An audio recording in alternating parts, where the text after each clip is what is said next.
I'm Dean Mitchell, and this is KPMG's Forensic Lens, detecting lies, deception and fraud in the world of business. Cartel behaviour is when companies collude to fix prices and manipulate the market. It undermines competition for consumers, takes the legs out from underneath those companies trying to compete fairly, and ultimately means the market, the consumer and the economies all suffer. Capitalism works when there is true competition. Competition delivers cheaper prices for customers, better service delivery, and lays the foundation for a growing economy. Not every company or every individual in those companies is committed to genuine competition. When they stray from this fundamental principle, the man charged with investigating and prosecuting them is Rod Sims, Chair of the Australian Competition and Consumer Commission, and he joins us today. Rod, thanks for joining us. To help our listeners understand what cartel behaviour actually is, can you explain it to us in simple terms?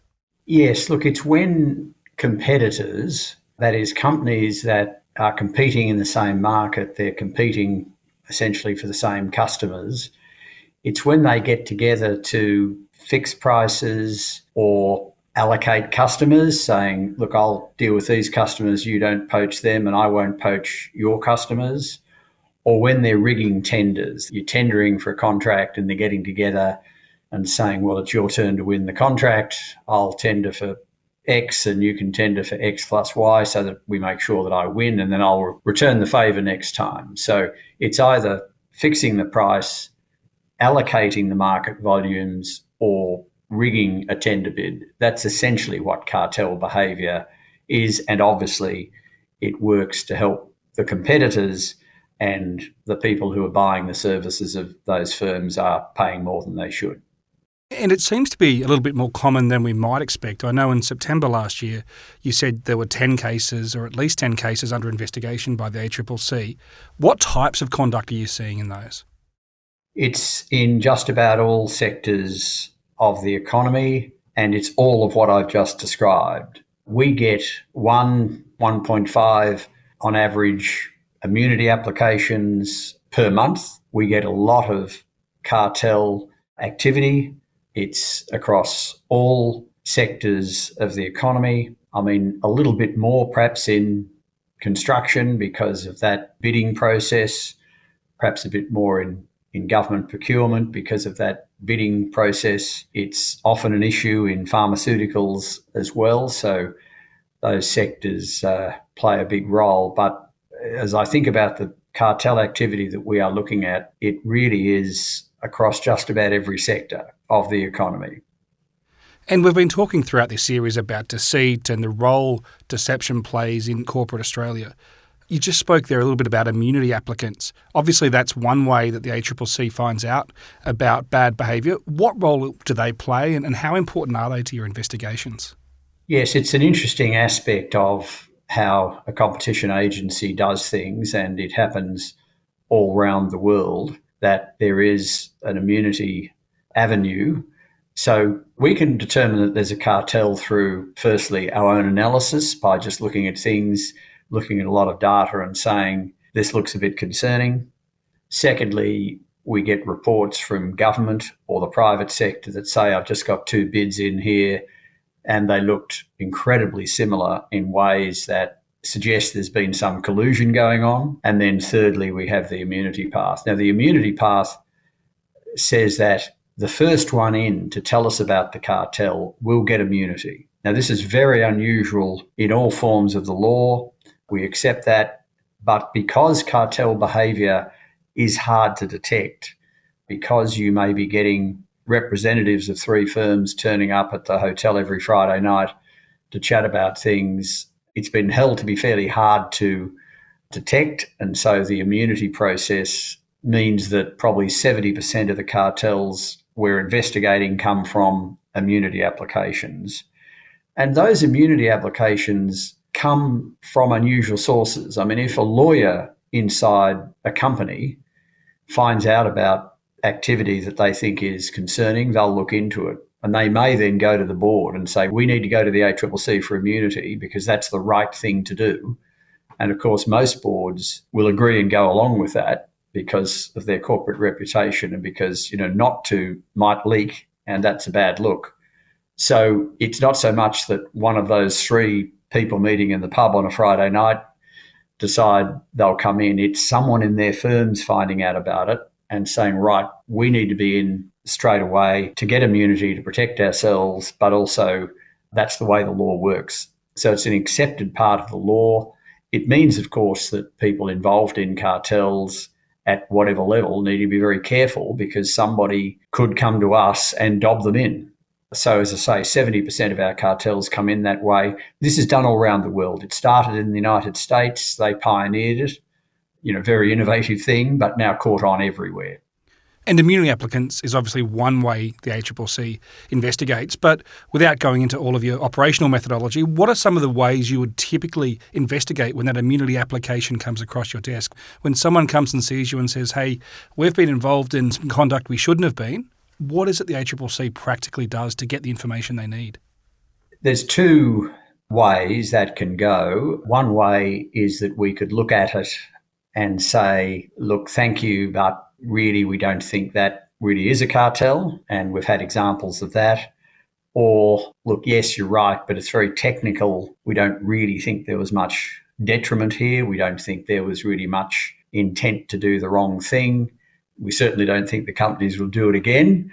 So it goes away that way. Sometimes there are immunity applications that come because these are international transactions and they've gone for immunity in 10 different jurisdictions. And we say, well, there's nothing particular about Australia. We'll leave it to the other jurisdictions to deal with. So they're the ones we don't take forward. The ones we do take forward require the full cooperation of the immunity party. So when you come in for immunity, you only get immunity on the condition that you help us completely to get to the bottom of the behaviour. And so having come in, you run a risk of immunity being withdrawn if you don't fully cooperate. So, of course, that gives us documents, that gives us a whole lot of evidence.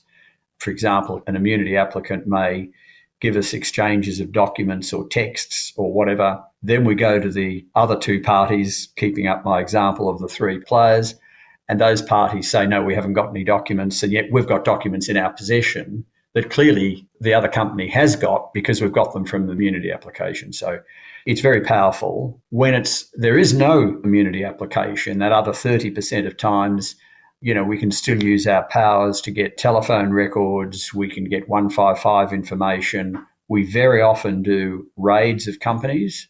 They're virtually never reported, but they happen a lot. We do them quite a lot. And so we just turn up without warning, take all the documents on the premises that we think are relevant, and that gives us access to a lot of information. So once we're seriously investigating, we have quite a lot of tools at our disposal. And as we said before, you said last year that 10 matters or over 10 matters currently under investigation. Is that more than you've seen historically? Are we seeing a spike? On the one hand, the matters that come to us have been fairly constant. On the other hand, we've got a better capability to deal with more of them. So we've got quite a number of matters before the court at the moment, both criminal and civil, and we've still got a very strong pipeline of matters. So that number 10 that I gave you is probably still the correct number. In essence, that's probably the limit of our capability to investigate, but that's enough. I'm comfortable we've got the resources to be investigating cartel activity as much as we should. I'm comfortable that when we decide not to investigate, really there's probably not much public benefit in doing so. So we're in the right space, I think, at the moment in terms of how we're going about this. Of course, I probably would say that, wouldn't I? But I think it goes pretty well. And look, we've had a lot of prosecution. We've had a couple of guilty pleas in 2 cases in recent months for criminal conduct, criminal cartel conduct. So yes, we've lost a couple of high-profile cases, and when we lose, they get a lot of reporting. But we've won way more than we've lost. So the cartel program is pretty healthy.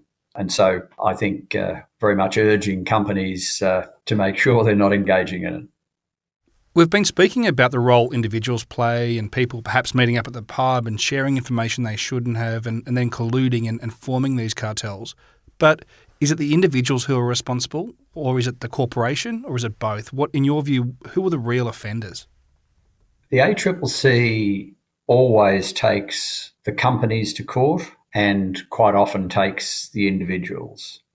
We have a very strong view that if we find cartel behaviour or anti-competitive behaviour or misleading conduct consumer behaviour, that if we just take the individuals involved, the company will dismiss them as bad apples and won't take accountability for what's happened. So we believe companies should set up processes that make sure this sort of behaviour doesn't happen. So ultimately, we think the companies are accountable.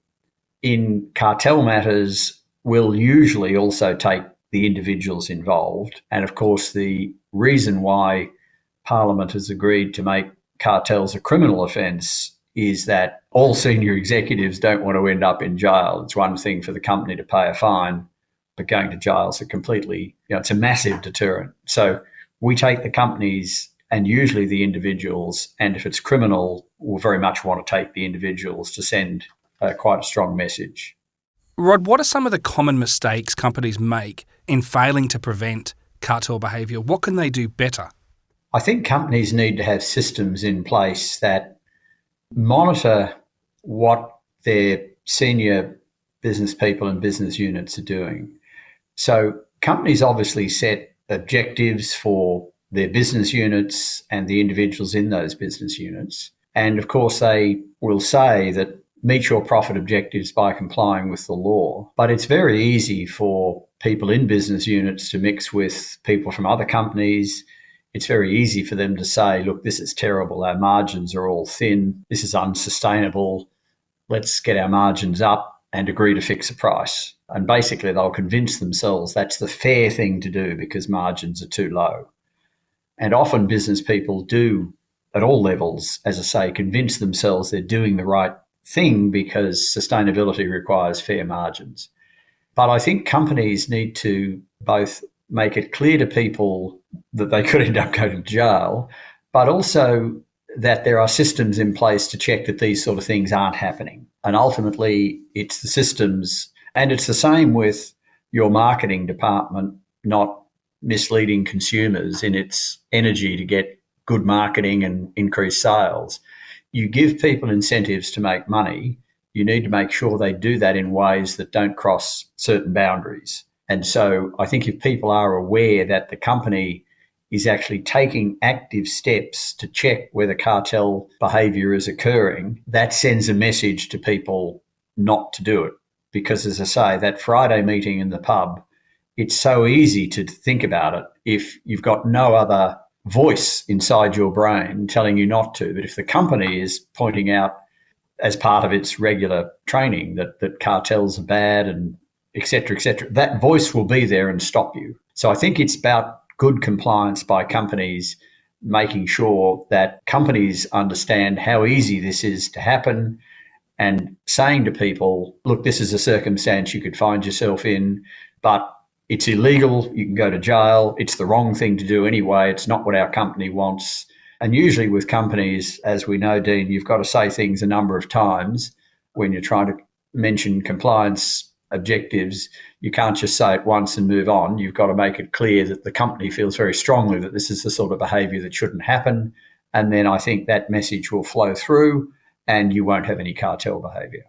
And finally, you've previously raised concerns that perhaps the public sector aren't as aware or alert to cartel behaviour as they should be.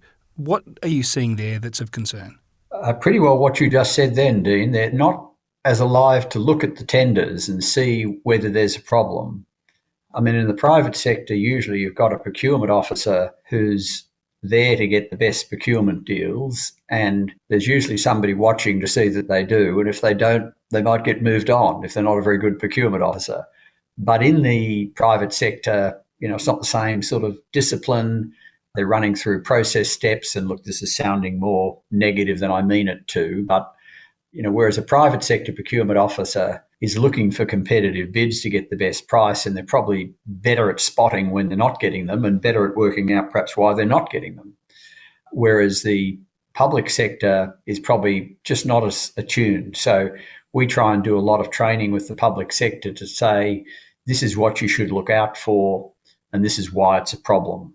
Now, we try and do that a bit with the private sector as well, but often the law firms who advise the private sector are doing that. So we spend most of our time with the public sector. But is somebody looking to see whether the tenders are just too similar? And you'd be amazed, Dean, how often when parties have agreed that Fred will bid 10% more than Jenny, that Fred's bid is the same as Jenny's bid, except for a little bit of an add-on, which is 10% higher. So they're easy to spot if you know what you're looking for. Keeping corporations honest might in part be the job of the ACCC, but the people ultimately responsible for making sure companies do the right thing by their employees, customers, shareholders and the community is their board of directors. When corporations commit crime, ultimately the board is responsible.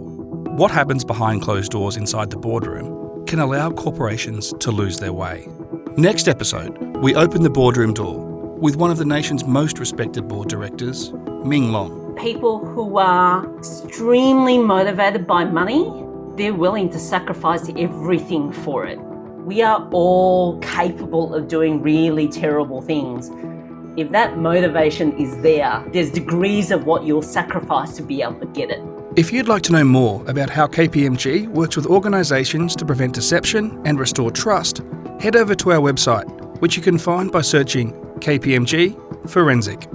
I'm Dean Mitchell, and this is KPMG's Forensic Lens, and I'll see you next time.